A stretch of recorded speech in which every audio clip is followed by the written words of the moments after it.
What's the big deal with signing NDAs? If you're looking to buy a business, you're going to be met with an NDA when you talk to brokers or sometimes when you're just talking to the seller. So what is the big deal about signing it? Should you sign one? Should you not sign one? In today's video, we're going to discuss the number one thing you need to avoid when signing an NDA that can hurt you later. Let's get to it.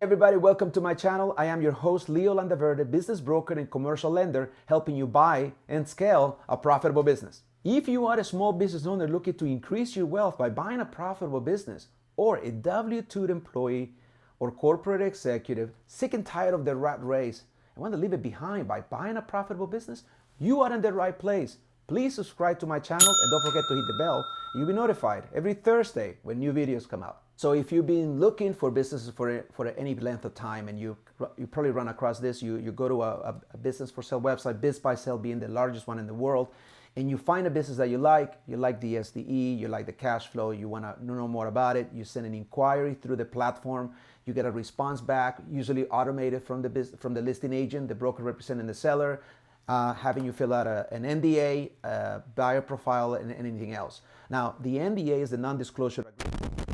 Simplest, harmless form is basically an agreement between you and the seller that you're going to look at information and you're going to pass on information to them, and you're not going to share it with anyone except those who need to be in the know. Now, and you may have a year up to 2 years where you cannot talk about it with anybody, or you're going to risk legal action. That is in its simplest form, which is actually required. You're going to be getting a lot of private and confidential information that should not be shared with anybody that doesn't need to know anyway. However, two things happen when you sign an NDA. Number one, which is non-negotiable, is inevitable, that you're going to become the procuring cost of the sale for the listing agent, meaning that if you happen to go the distance and make an offer and eventually close on this business, you are going to trigger the commission for the listing agent, and the listing agent doesn't have to share anything with you. They're basically going to double in the deal, meaning you're going to get paid from the seller, whatever percentage, anywhere 5 to 10 to 12% of the actual purchase price, and you actually wear the cost of it because it's the buyer that actually sets the thing in motion. That's one. Two, which is the most important one, is I have seen this more and more, which is very scary. I have seen NDAs, not even an LOI, that has an exclusivity clause.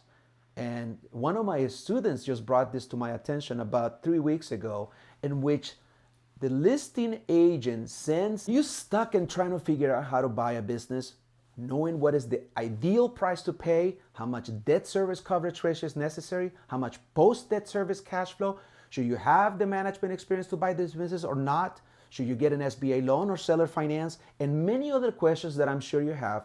I would love to learn from you to see where you are in your business acquisition journey and to see if it makes sense for us to work together.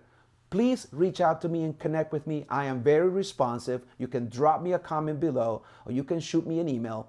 My email address is in the description section of this video, and let's connect. Let me help you buy a business. The buyer, in this case, my student, an NDA that has an exclusivity clause, meaning that if my student signed that NDA, they were prohibited from looking at deals in the same industry for up to 2 years. So think about it.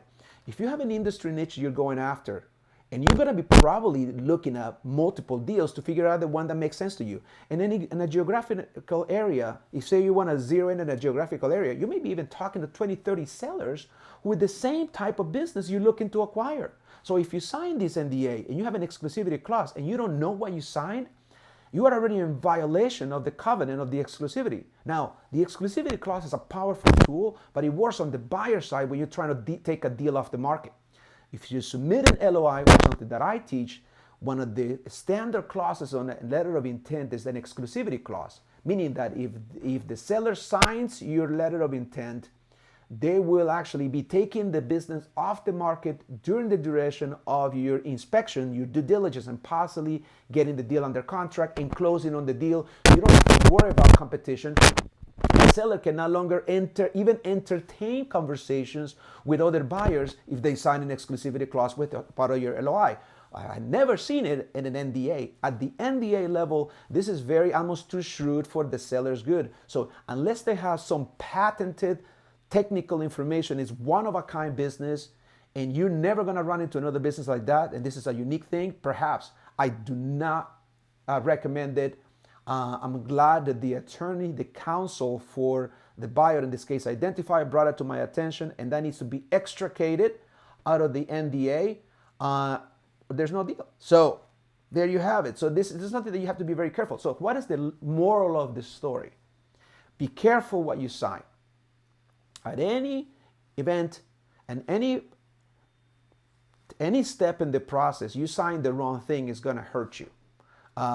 If you sign the wrong NDA, you're already going to be handcuffed before even getting to the LOI stage. If you sign the wrong LOI, then you're going to be handcuffed before you get to the APA. If you sign the wrong APA, you're really in trouble. So do not go at this alone. If you really want to work with someone who knows, reach out to me and I can steer you the right way. Because the thing is all you need is one deal to change your life.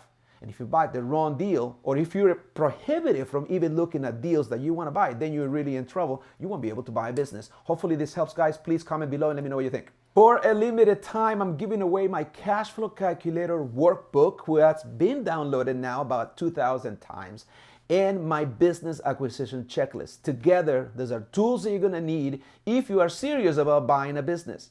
They are my gift to you, used by hundreds of people already, helping them find businesses to buy and making the best decisions on them. All you have to do to get them is follow the links below, click on them, and they'll be yours to have.